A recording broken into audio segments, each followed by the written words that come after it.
how much syllabus is required to crack an interview? Should a fresher be proficient in both development and testing? How many programming languages should they be good at? So this is the question, and the answer is going to be little longer so that I can give you more insights, and then we'll go to the other question. So the first question is how much syllabus is required, right? ಏನಾಗತ್ತಂದ್ರ ಗೂಗಲ್ನಾಗ ಯೂಟ್ಯೂಬ್ನಾಗ ಹೋದ್ರಿ ಅಂದ್ರ the ocean of content that is available for computer science is extremely large. ಅದನ್ನ ನೋಡಿದಾಗ ಅನ್ಸುತ್ತೆ ಇದನ್ನೆಲ್ಲ ಓದೋದು ಮುಗಿಸಿ ನನಗೆ ಕೆಲಸ ಯಾವಾಗ ಸಿಗೋದು ನನ್ನ ಅಕೌಂಟಿಗೆ ರೊಕ್ಕ ಯಾವಾಗ ಬರೋದು. So you get little demotivated, right? Second ಏನಾಗ್ತೈತೆ ಅಂದ್ರೆ there is a huge training industry that has come up, and every training industry ಏನು ಮಾಡ್ತಾರ, ಫುಲ್ ಸ್ಟ್ಯಾಕ್ ಕಲೀರಿ, ಮರ್ನ್ ಸ್ಟ್ಯಾಕ್ ಕಲೀರಿ, ಡೆವಾಪ್ಸ್ ಕಲೀರಿ, ಅಜೂರ್ ಕ್ಲೌಡ್ ಕಲೀರಿ. So they'll keep launching the courses. So you will not get clarity, okay ಏನು ಕಲಿಬೇಕಂತಂದು. On top of that I see now there are two different types of narratives on by the influencers. Somebody is saying you do DSA and get into product company. Somebody is saying DSA ಅರ್ಥ ಆಗಿಲ್ಲ ಅಂದ್ರೂ ಬಿಟ್ಟು ಬಿಡ್ರಿ, ನೀವು development ಕಲೀರಿ, ನೀವು get into other companies, startups or some other companies. So now for people it is confusing because ನೀವು ಈಗ full development, full stack development ಕಲಿಬೇಕಂದ್ರೆ ಅಂತ ಹೇಳ್ಕೊರಿ, ಮರ್ನ್ ಸ್ಟ್ಯಾಕ್ ಅಥವಾ ಫುಲ್ ಸ್ಟ್ಯಾಕ್ ಡೆವಲಪ್ಮೆಂಟ್ ಕಲಿಬೇಕಂದ್ರೆ that journey itself is again some decent project ಮಾಡಬೇಕು ಕಲಿಬೇಕು ಅಂದ್ರೆ that is again 3 to 6 month journey based on number of hours you give every day, right?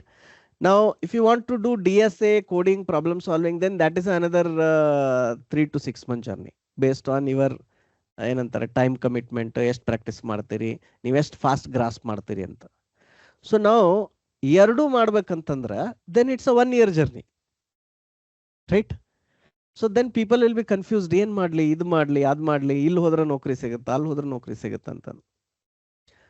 The main thing here is ನೀವು ಯಾವಾಗ engineering ಕಲಿತಿರ್ತೀರಲ್ಲ, ಆ engineering ಕಲಿಯುವಾಗನ ನಿಮ್ಗೆ coding ಬರಬೇಕು. Coding ಅಂದ್ರೆ ಹೆಂಗೆ, ಅಟ್ಲೀಸ್ಟ್ ಬಿಗಿನರ್ ಲೆವೆಲ್ನಾಗ some universities teach Python, some universities teach C. Simple programs, bare for loop, if else, while, very simple things like binary search, bubble sort, prime number, so Fibonacci series. So these kind of simple programs kalastar, first language that you learn. Then you get on to a object oriented programming. Object oriented olaga somebody is learning C++, somebody is learning Java. It will vary from university to university. Then comes HTML, CSS, JavaScript. Okay. ಆಮೇಲೆ networking ಬರುತ್ತಾ, with that you learn APIs. Ideally ಏನಾಗಿರ್ಬೇಕಂದ್ರೆ, ideally ನೀವು 4 year engineering ಮುಗಿಸ್ಬಿಡ್ದ ನಿಮ್ಗೆ full stack ಬಂದಿರಬೇಕಿತ್ತು. ನಿಮ್ಗೆ ಏನೇನು ಬಂದಿರ್ಬೇಕಂತ ಬರಿತೀನ, engineering ಮುಗಿಸು ಅಷ್ಟರಲ್ಲಿ you should have learnt all these things. Okay, you should have at least learnt. ಆಮೇಲೆ ಇದು ಈ ವಿಡಿಯೋ ಯಾರಿಗೆ ಇಂಜಿನಿಯರಿಂಗ್ ಕಲಿಯಾಗ್ತಿರಲ್ಲ, ನಿಮ್ಮ ಹತ್ರ ಇನ್ನೂ ಟೈಮ್ ಇದೆ, ಆಯ್ತಾ? ನಿಮ್ಮ ಹತ್ರ ಇನ್ನೂ ಟೈಮ್ ಐತಿ. So please spend time in learning these things. ಇಲ್ಲಾಂದ್ರೆ ಏನಾಗುತ್ತೆ, ನಿಮ್ದು ಇಂಜಿನಿಯರಿಂಗ್ ಮುಗಿದ್ಮ್ಯಾಗ ನಿಮ್ಗೆ ಆಮೇಲೆ ಸಡನ್ ಆಗಿ ಯು ಫೀಲ್ ದಟ್ ಏನಪ್ಪ ನಾ ಮೌಂಟ್ ಎವರೆಸ್ಟ್ ಹತ್ತಬೇಕಾಗ್ತೈತಿ ಅಂತ ಅಷ್ಟು ದೊಡ್ಡ ಭಾರ ಅನ್ಸತ್ತೆ ನಿಮಗೆ. ಇದನ್ನೆಲ್ಲ ಹೆಂಗೆ ಕಲಿಯಕ್ಕೆ ಸಾಧ್ಯನಾ, ಇಲ್ಲಾಂದ್ರೆ ಎಷ್ಟೆಲ್ಲ ಕಲಿಬೇಕಂದ್ರೆ 1 ವರ್ಷ ಆಗುತ್ತಲ್ಲ ಅಂತ ಅನ್ಸುತ್ತೆ, right? So the first thing is either you will learn that C or Python. This is just to, it is like an introduction to coding ಅಂದಂಗಿದು. Introduction to coding and coding concepts. And the main thing you are learning here is logic building. You have to learn logic building first. A sanu simple program use ಮಾಡಿ you are learning logic building. Okay, ಅದಾದ್ಮೇಲೆ then you get into some object oriented programming. See, object oriented programming nag it could be C++ or it could be Java, right? Or even Python also. Python ದೊಳಗು object oriented ಇದೆ. ಇವು 3 ಕಲಿಬೇಕಂತಲ್ಲ, ಯಾವ್ದಾರ ಒಂದು ಕಲಿತ್ರ ಸಾಕು, ಆಯ್ತಾ? So only one you have to learn, and here also you learn only one. Then operating system ಎದಕ್ಕೆ ಕಲಿಬೇಕು? ಎದಕ್ಕೆ ಕಲಿಬೇಕಂದ್ರೆ ನಿಮಗೆ ಸಿಂಪಲ್ ಕಾನ್ಸೆಪ್ಟ್ಸ್ ಏನು, ಪ್ರಾಸೆಸ್ ಅಂದ್ರೆ ಏನು, ಥ್ರೆಡ್ಸ್ ಅಂದ್ರೆ ಏನು, ಮೆಮೊರಿ, ಅಪ್ಲಿಕೇಶನ್, ಮುಂದಿದ file system, because end of the ನೀವು ಏನು ಸಾಫ್ಟ್ವೇರ್ ಬರೆಯತ್ತಿರಲ್ಲ ಆ ಸಾಫ್ಟ್ವೇರ್ ರನ್ ಆಗೋದು ಎಲ್ಲಿ, ಆ ಸಾಫ್ಟ್ವೇರ್ ರನ್ ಆಗೋದು ಇದ್ರೊಳಗೆ ಅಲ್ಲ, ಎಲ್ಲಿ ಅಂದ್ರೆ ಒಂದು ಕಂಪ್ಯೂಟರ್ ಒಳಗೆ ರನ್ ಆಗುತ್ತಲ್ಲ ಅದು software. So what happens is, ಒಂದು ಸೆಕೆಂಡ್, ಓಕೆ, ನೀವೇನು ಪ್ರೋಗ್ರಾಮರ್ ಅದರಿ, ನೀವೇನು ಸಾಫ್ಟ್ವೇರ್ ಇಂಜಿನಿಯರ್ ಆಗಿ ಪ್ರೋಗ್ರಾಮ್ ಬರೆಯತ್ತೀರಿ, ಆ program it has to run on a computer only, it has to run on an operating system. So without knowing the operating system you will not understand ಏನಾಗ್ತೈತಿ, ಏನು ಮಾಡಾಕ್ತೀನಿ ಅಂತಂದು. ಇಲ್ಲಾಂದ್ರೆ ನಿಮ್ಗೆ ಒಂಥರ ಮ್ಯಾಜಿಕ್ ಅನ್ಸಕ್ಕೆ ಶುರು ಆಗುತ್ತಿಲ್ಲ, right? So the operating system is the other one. ಆಮೇಲೆ operating system ಒಳಗನು we can tell you exactly what need to be studied, and that is what we are covering in our videos also. Operating system ಅನ್ನ ಇಷ್ಟು ದೊಡ್ಡದೈತೆ book ಅದು. So ಅಷ್ಟು detail ಇಲ್ಲ ಅಂದ್ರು the basic thing, process the memory, process scheduling algorithms ಬರ್ತಾವ, scheduling algorithms. ಆಮೇಲೆ ಇನ್ನೊಂದು ಏನು ಬರ್ತೈತೆ ಅಂದ್ರೆ ಇದು ಡೆಡ್ ಲಾಕ್ಸ್, ಸಿಮೋಫೋರ್ಸ್, ಇವೆಲ್ಲ ಕಾನ್ಸೆಪ್ಟ್ಸ್ ಅನ್ನ ಅರ್ಥ ಮಾಡ್ಕೋಬೇಕಾಗತ್ತೆ. ನೆಕ್ಸ್ಟ್ ನೆಟ್ವರ್ಕಿಂಗ್ ಒಳಗ ನಿಮಗೆ HTTP, TCP IP, UDP, ಆಮೇಲೆ ನೆಟ್ವರ್ಕ್ ಸ್ಟ್ಯಾಕ್ ಹೆಂಗ್ ವರ್ಕ್ ಆಗ್ತೈತಿ, ವೆಬ್ ಸರ್ವರ್ ಹೆಂಗಿರ್ತೈತಿ, ವೆಬ್ ಸರ್ವರ್ ಅಂದ್ರೆ ಏನು, ಪಿಯರ್ ಟು ಪಿಯರ್ ನೆಟ್ವರ್ಕ್, ಆಮೇಲೆ ನೆಟ್ವರ್ಕ್ ಟೈಪ್ಸ್ ಒಳಗೆ ಅವೆಲ್ಲ ಅದಾವ, ಲ್ಯಾನ್, ವ್ಯಾನ್ ಇವೆಲ್ಲ ಅದಾವ, ಆಮೇಲೆ peer to peer networks. So ಇದ್ರದ್ದು ಅಂಡರ್ಸ್ಟ್ಯಾಂಡಿಂಗ್ ಬೇಕು. ಇದೆಲ್ಲ ಏನಂದ್ರೆ ಒಂಥರ ಫೌಂಡೇಶನ್ ಇದ್ದಂಗೆ, ಇದು foundational understanding of the computer science. Okay, ನಾವು ಆಫ್ಟರ್ ದಿಸ್ ನೆಕ್ಸ್ಟ್ ಬರೋದು ಡೇಟಾಬೇಸ್. ಸೊ ಡೇಟಾಬೇಸ್ ಸಿಸ್ಟಮ್ಸ್ ಒಳಗ ಬೇಸಿಕ್ಲಿ ನಿಮ್ಗೊಂದು ಕೊಟ್ಟಂತ ಪ್ರಾಬ್ಲಮ್ಗ ಯಾವ ರೀತಿ you have to do that tables, views, stored procedures, SQL query language, then how to use NoSQL database. ಆಮೇಲೆ main ನಿಮಗೆ ಇದ್ರೊಳಗೆ ಏನು ಕಲಿಬೇಕಂದ್ರೆ, ನಿಮ್ಗೆ ಯಾವ್ದಾರ ಒಂದು ಪ್ರಾಬ್ಲಮ್ ಕೊಟ್ವಿ, ಈ ಉದಾಹರಣೆಗೆ ನಿಮ್ಗೆ ಏನಾರ ಒಂದು ಸ್ವಿಗ್ಗಿ ಆ್ಯಪ್ ಡೆವಲಪ್ ಮಾಡಂದ್ವಿ ಅಂದ್ರೆ ಆ ಸ್ವಿಗ್ಗಿ ಆ್ಯಪಿಗೆ ಏನೇನು ಟೇಬಲ್ಸ್ ಬೇಕಾಗ್ತೈತಿ, ಆ ಟೇಬಲ್ಸ್ನಾಗ ಏನೇನು ಕಾಲಮ್ ಬೇಕಾಗ್ತೈತಿ, ಅದ್ರೊಳಗೆ ಪ್ರೈಮರಿ ಕೀ ಯಾವುದು, ಫಾರಿನ್ ಕೀ ಯಾವುದು, normalisation, table normalisation, table denormalisation, so all that concepts you have to learn. Okay, so that is part of database.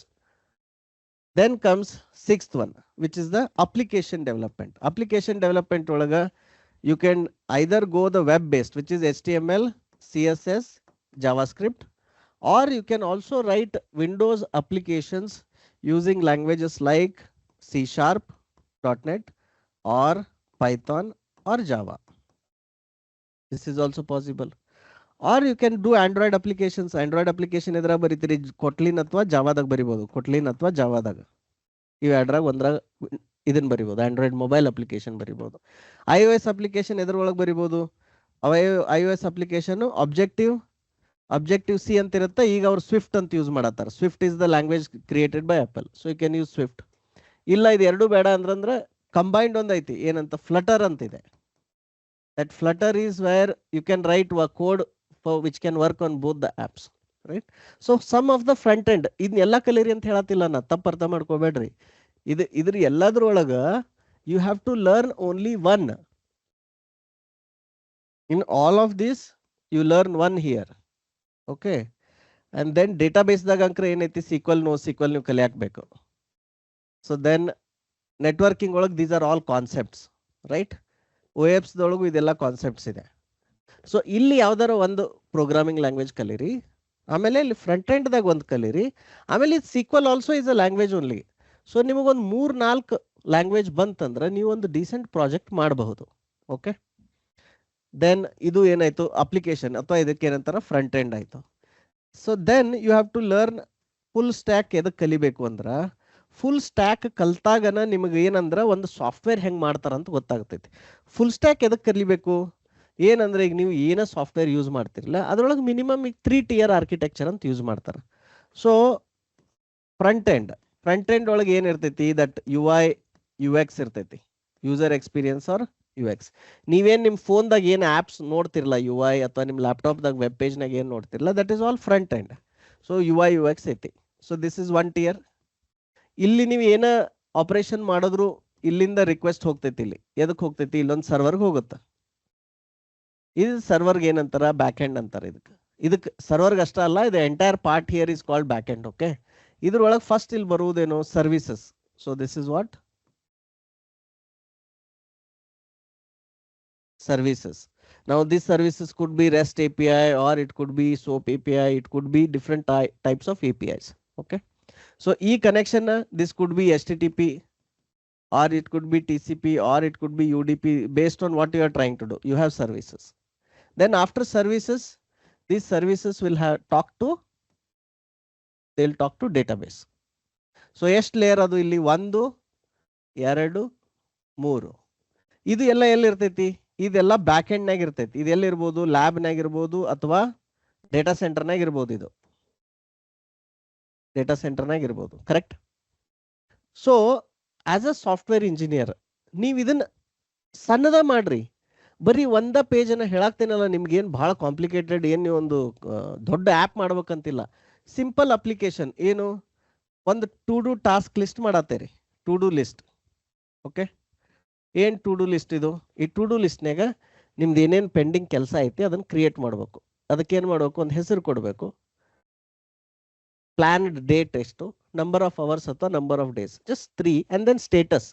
Status ಏನು, created, active, in progress and closed ಅಥವಾ blocked. ಒಂದು 4 state ಇರ್ತಾವ ಅದಕ್ಕೆ ಕೆಲಸಕ್ಕೆ, ಕರೆಕ್ಟಾ. So ಈ to do list ಒಂದು simple page ಮಾಡ್ರಿ. ಸಿಂಪಲ್ ಪೇಜ್ ಎದ್ರಾಗ ಮಾಡ್ರಿ, either HTML JavaScript CSS use ಮಾಡ್ರಿ, ಇಲ್ಲ ಅಂದ್ರೆ ಪೈಥಾನ್ ಯೂಸ್ ಮಾಡಿ ಫ್ರಂಟ್ ಎಂಡ್ ಮಾಡ್ರಿ, ಇಲ್ಲ ಅಂತಂದ್ರೆ ಕೊಟ್ಲಿನ್ ಅಂತ ಲ್ಯಾಂಗ್ವೇಜ್ ಯೂಸ್ ಮಾಡಿ ಆಂಡ್ರಾಯ್ಡ್ ಅಪ್ಲಿಕೇಶನ್ ಮಾಡ್ರಿ. ಇದು ಟು ಡೂ ಲಿಸ್ಟ್ ಒಂದು ಪೇಜ್ ಆಯ್ತು, ಕರೆಕ್ಟಾ. This is front end. ಆಮೇಲೆ ಇದನ್ನ ಏನ್ ಮಾಡ್ರಿ, ಇದು ಅಪ್ಲಿಕೇಶನ್ ಬ್ಯಾಕ್ ಎಂಡ್ದಾಗ ಒಂದು ಸರ್ವಿಸಸ್ ಕನೆಕ್ಟ್ ಮಾಡಬೇಕು, right. So you connect it to one service. ಆ ಸರ್ವಿಸ್ನಾಗ ಎಷ್ಟು ಏನೇನು ಆಪರೇಷನ್ಸ್ ಇರಬೇಕು, ಅದನ್ನ ಕ್ರಿಯೇಟ್ ಮಾಡೋದೊಂದು ಇರಬೇಕು, ದೆನ್ ಅಪ್ಡೇಟ್ ಮಾಡಕ್ ಒಂದು ಸರ್ವಿಸ್ ಇರಬೇಕು, ಆಮೇಲೆ ಅದನ್ನ ಡಿಲೀಟ್ ಮಾಡಕ್ ಒಂದು ಇರಬೇಕು. 3 ಆಪರೇಷನ್. ದೆನ್ ಈ ಸರ್ವಿಸಸ್ಗೆ ಇಲ್ಲಿ ಬ್ಯಾಕ್ ಎಂಡ್ ಡೇಟಾಬೇಸ್ನಾಗ ಒಂದು ಟೇಬಲ್ ಮಾಡ್ರಿ, ಒಂದು ಟೇಬಲ್ ಕ್ರಿಯೇಟ್ ಮಾಡ್ರಿ ಆ ಟು ಡೂ ಲಿಸ್ಟ್ಗೆ. ಆ ಟೇಬಲ್ಗೆ ಇಲ್ಲಿ ಏನಿದು ಆಪರೇಷನ್ಸ್ ಕಾಲ್ ಮಾಡತ್ತಿರ್ಲಿ, ಇಲ್ಲಿಂದ 2 ತರ ಟೆಕ್ನಿಕ್ ಇರ್ತೈತಿ. ಒಂದು, ನೀವು ಒಂದು ಸ್ಟೋರ್ಡ್ ಪ್ರೊಸೀಜರ್ ಕಾಲ್ ಮಾಡಿ, ಆ stored procedure will handle it, or from this code you directly make a connection to database and invoke that operation. See, database connection ಅಂದ್ರೆ ನೀವು ಅದನ್ನೇನು ನೀವ ಕುಂತ ಬರಿಬೇಕಂತಿಲ್ಲ. ಯಾವ ಡೇಟಾಬೇಸ್ ಇರ್ತೈತಲ್ಲ ಆ ಡೇಟಾಬೇಸ್ ಲೈಬ್ರರಿ ಇರ್ತೈತಿ. ಆ ಲೈಬ್ರರಿ ಯೂಸ್ ಮಾಡ್ಕೊಂಡು ಯು ವಿಲ್ ಸೇ, ಓಕೆ, ನನ್ನ database name is here, it is here available on network, so connect it to this, do this ಅಂತ. ನಾವು ಹಿಂಗ್ ಮಾಡ್ಬೇಕಂದ್ರೆ ನಾ ಕ್ಲೌಡ್ಗೆ ಹೋಗ್ಬೇಕು, ನನ್ನ ಹತ್ರ 3 ಕಂಪ್ಯೂಟರ್ ಇರಬೇಕು ಅಥವಾ ಅಜೂರ್ದಾಗ ಇರ್ಬೇಕಂತ ಏನಿಲ್ಲ. ಇವು 3 ನಿಮ್ಮ ಸಿಂಗಲ್ ಲ್ಯಾಪ್ಟಾಪ್ದಾಗನ ರನ್ ಮಾಡಬಹುದು. ನಿಮ್ದ ಲ್ಯಾಪ್ಟಾಪ್ನಾಗ ಡೇಟಾಬೇಸು ಸೆಟಪ್ ಮಾಡ್ಬೋದು, ಸರ್ವಿಸಸ್ ರನ್ ಮಾಡ್ಬೋದು, ಫ್ರಂಟ್ ಎಂಡು ರನ್ ಮಾಡ್ಬೋದು. ಇವು 3 ಈ ತರ ಕನೆಕ್ಷನ್ ಮಾಡಿ ಟೆಸ್ಟ್ ಮಾಡ್ಬೋದು. And we will teach this, we will show this in our front end ಇದ್ರದ್ದು ಫುಲ್ ಸ್ಟ್ಯಾಕ್ ಮಾಡ್ಯೂಲ್ ಇದೆಯಲ್ಲ, ಆ ಮಾಡ್ಯೂಲ್ನಾಗ ಈ ಟು ಡೂ ಅಪ್ಲಿಕೇಶನ್ ನಿಮ್ಮ ಲ್ಯಾಪ್ಟಾಪ್ನಾಗ ನೀವು 3 ಲೇಯರ್ ಹೆಂಗ್ ಮಾಡ್ಬೇಕಂತ ನಾವು ಹೇಳ್ಕೊಡ್ತೀವಿ. ಓಕೆ, ಈ ತರ ನೀವು ಐಡಿಯಲಿ ಇದನ್ನ ಇಂಜಿನಿಯರಿಂಗ್ ಕಾಲೇಜ್ನಾಗ ಇದ್ದಾಗ ಮಾಡ್ಬೇಕಿತ್ತು. This much knowledge and skill you should have when you are while studying engineering. 2nd, 3rd year ಬರೋ ಮಟ್ಟ ಅಂದ್ರೆ ಈ ಲೆವೆಲ್ಗೆ ನೀವು ರೆಡಿ ಆಗ್ಬೇಕಿತ್ತು. ಆಕ್ಚುಲಿ ಆಗಿದ್ರಿ ಅಂದ್ರೆ then now you will build more advanced projects, chalo andre some meaningful useful projects, and then astrology on some DSA do brush up ಮಾಡ್ಕೊಂಡು then you will crack a good company. ಇದೇನಾಗೈತಿ, ಈ information knowledge, it is, to be honest, it is available on YouTube. Okay, but ಸ್ಟೂಡೆಂಟ್ಸ್ಗೆ ಒಂದು ಸ್ವಲ್ಪ structured hand holding ಬೇಕಾಗ್ತೈತಿ. ಯಾರು ಒಬ್ರು step 1 ಇದು ಮಾಡ್ರಿ, step 2 ಇದನ್ನ ಮಾಡ್ರಿ, ಸ್ಟೆಪ್ 3 ಇದು ಮಾಡ್ರಿ ಅಂತ ಹಿಂಗೆ ಹೇಳೋರು ಬೇಕಾಗ್ತಾರ. So that little bit mentoring is required. ಹಂಗೆ ಕೆಲವೊಬ್ರು ಏನ್ ಮಾಡ್ತಾರ, they are very over enthusiastic ಅಥವಾ they have some guidance and all, they have done it. I mean there are people who are in 2nd ಇಯರ್ನಾಗನ ಇದನ್ನೆಲ್ಲ ಮಾಡುವಂತ capacity ಅವರು skill build ಮಾಡ್ಕೊಂತಾರ, ಇಲ್ಲಂತಿಲ್ಲ. But many students need that little bit hand holding to do this one. Okay, so ಈ ತರ 3 tier ನೀವು full stack ಸಣ್ಣ ಅಪ್ಲಿಕೇಶನ್ ಮಾಡಿದ್ರಿ ಅಂದ್ರೆ then that gives you the confidence. So ಈಗ ಇಷ್ಟ ಆಯ್ತಾ, ಫುಲ್ ಸ್ಟ್ಯಾಕ್ ಇದಿಷ್ಟ ಆಯ್ತು. ನೆಕ್ಸ್ಟ್ ಇಷ್ಟಾದ್ಮೇಲೆ next 8th one is DSA. DSA ಎದಕ್ಕಂತಂದ್ರ ಆ ವ್ಯಕ್ತಿ ಹತ್ರ ಪ್ರಾಬ್ಲಮ್ ಸಾಲ್ವಿಂಗ್ ಸ್ಕಿಲ್ ಐತೋ ಇಲ್ಲೋ ಅಂತ ನಾವು ಕಂಡು ಹಿಡಿಬೇಕು. ನಾವು ಕನ್ನಡದಾಗ ಹೇಳ್ಬೇಕಂದ್ರ ಇವ್ ಶಾನೆ ಅದನೋ ಇಲ್ಲ ಅಂತ ನೋಡ್ಬೇಕು. So there is no thermometer that we can put to the head and check ನೋಡೋಣ ಎಷ್ಟು ಶಾನೆ ಅದ ನೀವು ಅಂತಂದು. Correct? So how to figure out that you are a smart person. And ನಿಮಗೆ ಸುಮ್ಮ ಹಂಗ ಬೇರೆ ಕಡೆ ಏನೇನೋ ಕೆಲಸ ಹಚ್ಚಿ ಮಾಡೋದಕ್ಕಿಂತ data structures are a powerful tool. ಯಾಕೆ ಪವರ್ಫುಲ್ ಟೂಲ್ ಅಂದ್ರೆ ಒಂದು ಕೊಟ್ಟಿರೋ ಪ್ರಾಬ್ಲಮ್ ಅನ್ನ ಡೇಟಾ ಸ್ಟ್ರಕ್ಚರ್ಸ್ ಯೂಸ್ ಮಾಡಿ ಮಿನಿಮಮ್ 3 to 4 ವೇಸ್ನ್ಯಾಗ ಆ ಪ್ರಾಬ್ಲಮ್ ನಾವು ಸಾಲ್ವ್ ಮಾಡ್ಬೋದು. Most of the problem solve ಮಾಡ್ಬೋದು. Okay, if you are a good engineer and if you are a smart engineer and you have practised, ಮತ್ತೆ ಇದನ್ನ ಬರೀ ನಾ ಇಲ್ಲ ತಲೆ ನನ್ನ ಶಾನೆ ಐತಿ ಬರ್ತೈತೆ ಅಂದ್ರೆ ಆಗಲ್ಲ. You have to understand data structure concepts, you have to remember those concepts, you have to practice those concepts, then you can handle the interview. Okay, so 3 to 4 solution iddaga as an engineer how will you do it, how will you handle it? ಈಗ ಇದ್ರೊಳಗ ಇನ್ನೊಂದು question ಕೇಳ್ಯಾರ ಅವರು. ಏನಂತ ಕೇಳ್ಯಾರ ಅಂದ್ರ how much syllabus ಅಂತ ಕೇಳಿದ್ರ should fresher be proficient in both development and testing ಒಂದು answer ಮಾಡ್ತೀನಿ. How many programming languages they should be good at. Okay, so DSA ಬರೀ DSA ನೋಡಿ ಅಂತಿರಲ್ಲ, there will be one project ಒಂದು round ಇರ್ತೈತೆ. ಆಯ್ತಾ, 3 ರೌಂಡ್ ಕೋಡಿಂಗ್ ಅದಾವ ಅಂದ್ರೆ ಇವನ್ ಮೈಕ್ರೋಸಾಫ್ಟ್ನಾಗ ಒಂದು ರೌಂಡ್ ಹೈರಿಂಗ್ ಮ್ಯಾನೇಜರ್ ರೌಂಡ್ ಇರುತ್ತೆ, where they will talk about your projects, where they will ask you questions like why do you want to join Microsoft. They will check whether you have passion for technology and building things. So there is that separate round. ಈಗ ಒಬ್ಬರಿಗೆ coding ಎಲ್ಲ ಚಲೋ ಇದ್ದು projects ನಾ to do list ಮಾಡೇನ್ರಿ, ನಾ Microsoft ಎದಕ್ಕೆ join ಆಗ್ಬೇಕಂದ್ರೆ ದೇಲ್ಸೇನು I just want to join ಅಂದ್ರೆ ಇಂಟ್ರೆಸ್ಟ್ ತೋರಿಸ್ಲಿಲ್ಲ ಅಥವಾ ಅದು ಇದನ್ನ ತೋರಿಸ್ಲಿಲ್ಲ, mind set of building software and solving some problems ತೋರಿಸಿಲ್ಲ ಅಂತ ತಿಳ್ಕೊರಿ, then they can be they may not get hired. ಸುಮ್ಮ ಏನೋ ಕೆಲಸ ಮಾಡ್ಬೇಕಂತ ಬರೋರು ಇದ್ರಂದ್ರೆ they will not hire them. So the projects ಏನ್ ಮಾಡ್ತೀರಿ, ಫುಲ್ ಸ್ಟ್ಯಾಕರ ಮಾಡ್ರಿ, ಮೊಬೈಲ್ ಆ್ಯಪರ ಮಾಡ್ರಿ, ಅಥವಾ ನೀವು ಈಗ AI/ML ದವ್ರು ಏನ್ ಮಾಡ್ಬೋದು, ಅವ್ರು ಜಸ್ಟ್ ಡೇಟಾ ಯೂಸ್ ಮಾಡಿ ಒಂದು ಮಾಡೆಲ್ ಬಿಲ್ಡ್ ಮಾಡಿ ಆ ಮಾಡೆಲ್ ಹೆಂಗೆ ಕನ್ಸ್ಯೂಮ್ ಮಾಡ್ಬೋದು ಅಂತ ಡೆಮೋ ಮಾಡಕ್ ಒಂದು ಮಾಡಿರ್ಬೋದು. ರೈಟ್? ಎಲ್ಲರೂ ಫುಲ್ ಸ್ಟ್ಯಾಕ್ ಪ್ರಾಜೆಕ್ಟ್ ಮಾಡ್ಬೇಕಂತ ಏನಿಲ್ಲ. You have to do some good decent projects with some good understanding of different layers. Project is one part. Now the 2-3 rounds will be on the data structures, problem solving, coding. Main thing is the coding. Easy problem iddu andra 45 ನಿಮಿಷನಾಗ 2 program ಬರೆಯಕ್ ಬರಬೇಕು. Hard ಇದ್ದು ಅಂದ್ರ ಒಂದು program is enough. But ಅದ್ರದ್ದು ಏನ್ pattern ಐತಿ, ಏನ್ ಹೆಂಗೈತಿ ಅಂತ ಒಂದು ಹೈ ಲೆವೆಲ್ ಹೇಳ್ತೀನಿ ನಿಮ್ಗೆ. And one more question that Nidhi is asking is testing ಬರ್ಬೇಕೇನು ಅಂತಂದು. ಡೆಫಿನೆಟ್ಲಿ ನೀವು ಬರ್ದಂತ ಕೋಡ್ ಟೆಸ್ಟಿಂಗ್ ನಿಮ್ಗೆ ಬರಬೇಕು. ಇಲ್ಲ ಅಂದ್ರೆ ಏನಾಗ್ತೈತಿ, ನೀವು ಬರ್ದಿರ್ತಿರಲ್ಲ ಕೋಡ್, ಅದ್ರೊಳಗೆ ಬಗ್ಸ್ ಇರ್ತಾವ, ಇಶ್ಯೂಸ್ ಇರ್ತಾವ, ಆ ಕೋಡ್ ವರ್ಕ್ ಆಗಲ್ಲ. Testing has become an important skill. Now, in generally IT services industry ಒಳಗ ಡೆವಲಪ್ಮೆಂಟ್ ಟೀಮ್ ಮತ್ತು ಟೆಸ್ಟಿಂಗ್ ಟೀಮ್ ಇದೆಯಲ್ಲ, ಅದೆರಡು 2 different teams ಇರ್ತಾವ. But lot of product companies ಒಳಗ they have merged both the disciplines.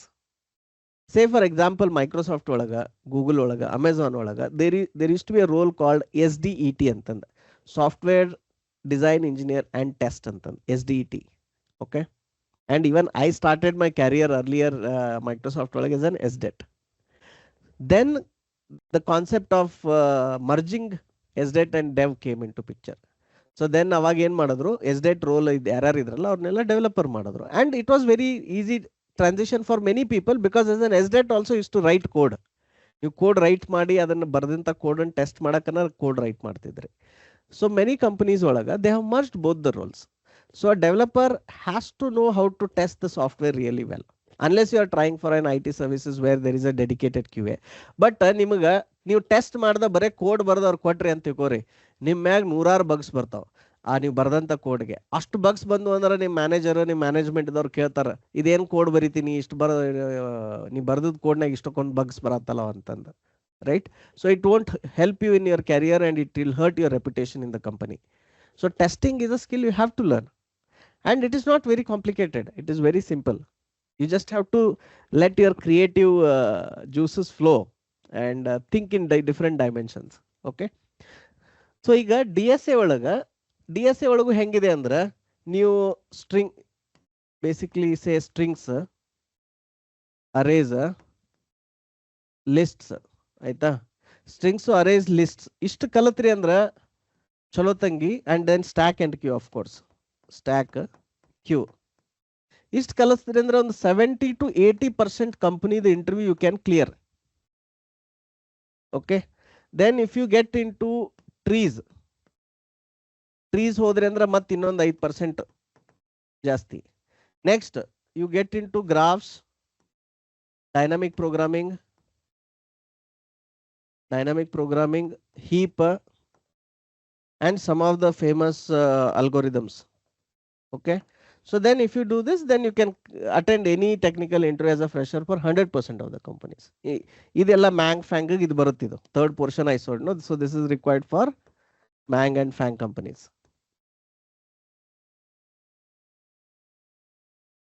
And ಈಗ ನಿಮಗಿದು ಭಾರ ಅಥವಾ ವಜ್ಜೆ ಅನ್ಸುತ್ತೆ, ಯಾಕಂದ್ರೆ ನೀವು ಕಾಲೇಜ್ನಾಗ ಎಷ್ಟು ಕಲಿಬೇಕು ಅಷ್ಟು ಕಲೀಲಿಲ್ಲಲ್ಲ. ಸೊ ನಾವು suddenly it feels like a Mount Everest, right?